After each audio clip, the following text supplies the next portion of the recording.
Srimati Supriya Sule ji. Thank you, sir, for giving me a chance to speak on the 193 on price rise. I appreciate all the points made by my several colleagues because it's a very, very important issue. And endlessly everybody has repeatedly talked about Sushma ji यहाँ खड़ी होके महंगाई पे जब चर्चा करते थे, हम वहाँ बैठते थे। अभी भी मुझे याद है उनका एक एक शब्द तब का, कि तभी महंगाई पे हम पे टीका टिप्पणी जो करती थी बहुत शांति थी, हम सुनते थे क्योंकि हमको लगता था वो कुछ फीडबैक दे और हमेशा उनके भाषण में कुछ सुझाव होते थे और हम उनके सुझाव सुनते थे और उन पर अमल करने की कोशिश भी हमारी यूपीए की सरकार करती थी। आज निशिकांत दुबे जी जब कह रहे थे बड़े बड़े नंबर्स और 60 सालों की बहुत अच्छा हिस्ट्री लेक्चर सुनाया उन्होंने, बहुत सारी बातें 60 साल की बोली उन्होंने, लेकिन अभी उनको भी वहाँ बैठे 8 साल हो गए। मैंने पिछली बार एक बार बोला था, फिर दोहराना नहीं चाहती थी, लेकिन उनका 60 साल का हिस्ट्री का लेक्चर इतना लंबा चला तो मुझे सिर्फ उनको याद दिलाना एक बार कि 8 साल बहुत होते नहीं। बहू भी शादी होके जब घर आती है ना तो 8 साल के बाद शादी में कोई नहीं समझता कि ये लेगेसी इश्यूज है, मेरी सास के टाइम से चल रहा है। 8 साल में वो बहू उस घर की फुल फ्लेज मेंबर हो जाती है। तो यही महंगाई का प्रॉब्लम है। मुझे उनके शब्द सुषमा जी के याद है जो आज इनके भाषण पे पूरे लागू होते। फैसदी की भाषा आम आदमी नहीं समझता, आम आदमी केवल वो भाषा समझता है उसके जेब से क्या निकल रहा है और उसके बदले में उसको क्या मिल रहा है। मेरी दोस्त और सहकारी कनिमोजी जी ने एक बच्चे के बारे में बोला, वो बात सही है। कीर्ति दुबे 6 साल की, आज सारे पेपरों में उसने जो खत लिखा है बहुत अच्छे अक्षर में उसने लिखा है। मैं सिर्फ सरकार को पूछना चाहती हूँ, आज एक 6 साल की बेटी माननीय प्रधानमंत्री जी को खत लिख रही है और इनका ही नारा है बेटी पढ़ाओ और बेटी बढ़ाओ। अगर इस भारत की बेटी लेके जा रही है एक खत एक पेंसिल के लिए और किसके लिए, कि जो पढ़ाई हम देश में सर्व शिक्षा अभियान सा प्रोग्राम जो अटल जी ने लाया था, बहुत अच्छा प्रोग्राम था जो हमने भी आके लिया जब हमारी सरकार थी तब, लेकिन किस किस पे इन्होंने जीएसटी लगाया मैं आपको एक बार पढ़ के बता दूं। अभी ये जीएसटी के मामले में अभी हमारे यहाँ महाराष्ट्र में एक कविता लिखते हैं, वो पढ़ के फिर मैं आपके जीएसटी के, हम जब बच्चे थे सर हमको ये सिखाया गया था, दत्ता दत्ता, जैसे दत्त भगवान आप जानते होंगे, दत्ता दत्ता दत्ताची गाय, मतलब दत्तक की गाय, गाईचं दूध, गाय का दूध, दुधाची साय, दूध पे जो साय आती है ना वो, साईचं दही मीन्स वो साय का दही बनता है, दहीचं ताक तो वो दही का ताक बनता है, ताकाचं लोणी बटर और लोण्याचं तूप मतलब घी। तो ये दत्ता दत्ता दत्ताची गाय, गाईचं दूध, दुधाची साय, साईचं दही, दहीचं ताक, ताकाचं लोणी, लोण्याचं तूप, ये सब कविता सुन सुन के हम बड़े हुए। इस पे दत्त गुरु भगवान और गाय दोनों छोड़ पे सब पे आपने जीएसटी लगा दिया है। सही है, भगवान पे अभी तक नहीं लगाया। तो आप सोचिए paneer, curd, lassi, jaggery, sugar, natural, puffed rice, मुरमुरा हमारे सारे कलकत्ते के दोस्त कब से बोल रहे हैं उसके बारे में, मुरी के बारे में, rice, wheat, tender coconut, rice flour, और निशिकांत जी गेहूं के बारे में बहुत अच्छा बोल रहे थे, मुझे अच्छा लगा उनका सुन के। वो कह रहे थे कि इस देश के हर गरीब को हम खाना दे रहे हैं, अच्छी बात है। कोई जब देश का प्रधानमंत्री जो शोषित है, पीड़ित है, वंचित है, उसको जब खाना देता है तो उसकी दुआई लेके जाता है और फिर हिसाब नहीं मांगता। माँ बाप सरकार होती है, जब माँ रोज बच्चे को खाना खिलाती है ना तो उसके आभार नहीं मांगती, वो उसका हक है। माँ प्यार से खाना खिलाती है और बच्चा प्यार से वो आशीर्वाद समझ के खाना खाता है, इसको अन्नपूर्णा इस देश में कहते हैं। तो निशिकांत जी कह रहे थे कि आप आभार नहीं मानेंगे क्या? इस देश का ये हाल हुआ है कि इस देश का गरीब आज प्रधानमंत्री जी को बोले आभार है तो मुझे 2 टाइम का आपने खाना दिया है। ये आपकी सोच है? सुषमा जी का पूरा डायलॉग आप भूल गए। तो जीएसटी के बारे में और एक बार इनका जवाब जब आएगा तो कहेंगे जीएसटी काउंसिल ने किया, हर मंत्री स्टेट्स ने किया है। ऑन रिकॉर्ड मैं कहना चाहता हूँ और खत टेबल भी कर सकती हूँ सर कि महाराष्ट्र सरकार, तब हमारी सरकार इन्होंने तोड़ी नहीं थी, अच्छे से चल रही थी। तो जब चल रही थी तो महाराष्ट्र की तब की महाविकास आघाड़ी सरकार ने इन्हें ऑन रिकॉर्ड खत लिखा था कि ये सब मत करिए। तो जीएसटी काउंसिल का हमें मत बताइए कि महाराष्ट्र सरकार ने भी सपोर्ट किया था सभा, और ये कभी वोटिंग लेते हैं क्या?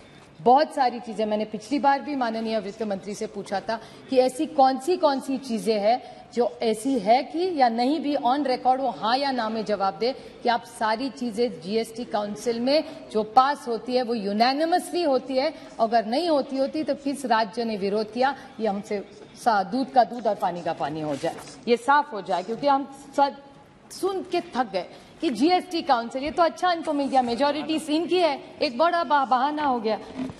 डिमोनेटाइजेशन के बारे में बहुत सारे लोगों ने कहा, मैं सिर्फ इनको याद दिलाना चाहती हूँ।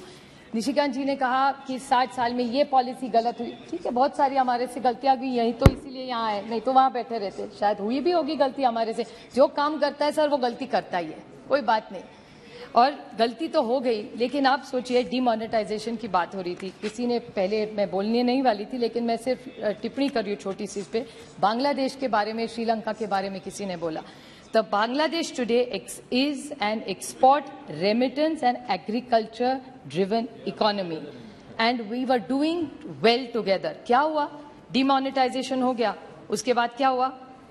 India grew at 3.7 and Bangladesh grew at 8.2 and the only reason was demonetization। और क्या पाया?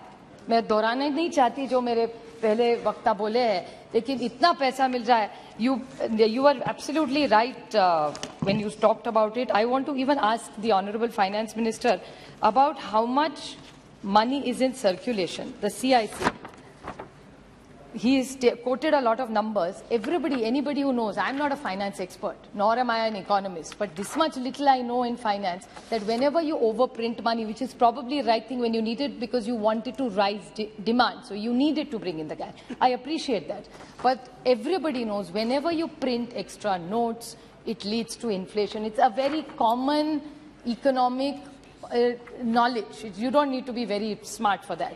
So in that case, when you are looking at reducing monies, why did you print so many notes? And what is the exact amount of in circulation? Because here at one level, you keep telling people to go to banks. I want to just bring this to your knowledge very quickly, that you are encouraging people to going to the banks, which is welcome. We've all worked very hard to make sure everybody in our constituency all goes to the bank.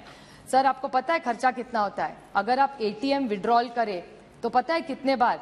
Many banks allow up to 5 free transactions. So every time you, after the 5th time in some banks, आप पैसा निकालने जाओगे तो आपको पैसा देना पड़े, खुद के पैसे निकालने के लिए। व्हाइट का पैसा जो इन पे विश्वास रखे आप बैंक में रख रहे हैं, वो खुद का पैसा निकालने के लिए हमको पैसा देना पड़ रहा है। Debit card annual fee, Now what is the debit card annual fee? 99 to 75th, और बेचारे का घूम गया कहीं हो सकता है उसको 200 रुपया उस पर और देना पड़ेगा अगर नया कार्ड बनाओ।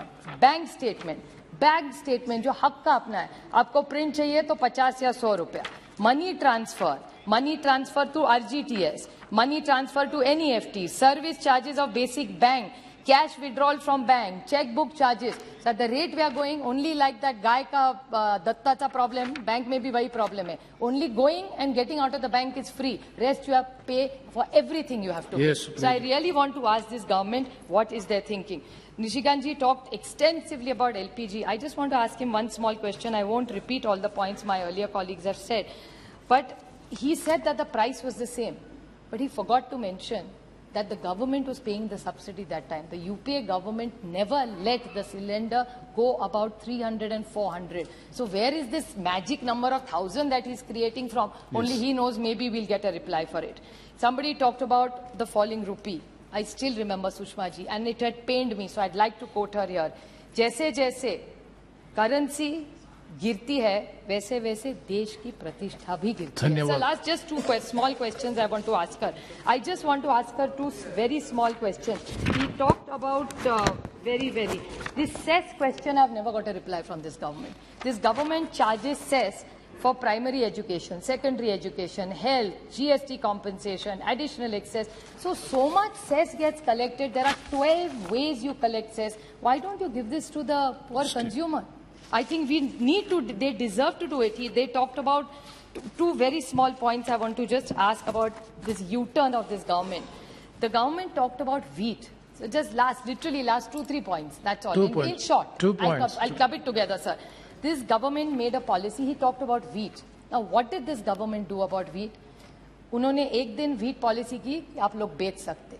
Within 3 days, there was a U-turn on that policy. There is complete ban. Why? एक बार आप कहते you have enough reserves. So when 2 rupees extra is going into the farmer's kitty, then why have you stopped? One side, is there? I want to ask this government, will you give me a white paper on WMO income? The other day, a mantri from here is saying, "Arey, dugna ho gaya, dugna ho gaya." Yes, you tell us how it is no dugna ho gaya. And last one point only. Sir, this solar energy, now they are saying GST. Now they keep saying that they have a complete kitty of coal, hydrogen, everything together, and it's going to be a green government. By 2030, they want to get rid of petrol, they want to get 20, it's only 8 years, sir. That's the commitment this government is doing. And when this solar energy, they're taxing everything at 18%. So, I mean, is the poor Prime Minister, who has a great vision, is confused by his own ministers? The policy that one Mantralaya is doing and the other Mantralaya is doing, they're misleading the Prime Minister of this country. Because in his speech, he keeps telling us that he's going to make sure that it's a green country, it's a safe country, it's going to be an affordable country to live in, while all his each departments comes with a different story. Please. So I'm really concerned as what he says and what happens in reality are two different. But मैं इतना ही सिर्फ कहना चाहती हूँ कि एक महिला वित्त मंत्री है आज, वो पीड़ा जानती है. इन्होंने सिर्फ प्याज का बोला, क्योंकि प्याज इज द मोस्ट, इन्होंने ऐसा ही बहुत चतुर है, इसलिए सिर्फ प्याज के दाम के बारे में बोला, क्योंकि उसमें सबसे ज्यादा फ्लक्चुएशन है. Thank you. आप पेट आंकड़ों से नहीं भरता सर, पेट के लिए और गरीब आदमी को धान लगता है. मुझे सिर्फ विनती है वित्त मंत्री सी, आप एक महिला है, आप घर चलाती है, आपके एक बीजेपी के प्रेसिडेंट ने मुझे बोला था घर जाइए, मुझे बोला था, आपको नहीं, कि आप I thank आप भी एक महिला है, मैं भी एक महिला हूं, हम दोनों प्रोफेशनल भी है. Nothing is going on. Supriya ji, nothing is going on record, please. Yes, ma'am.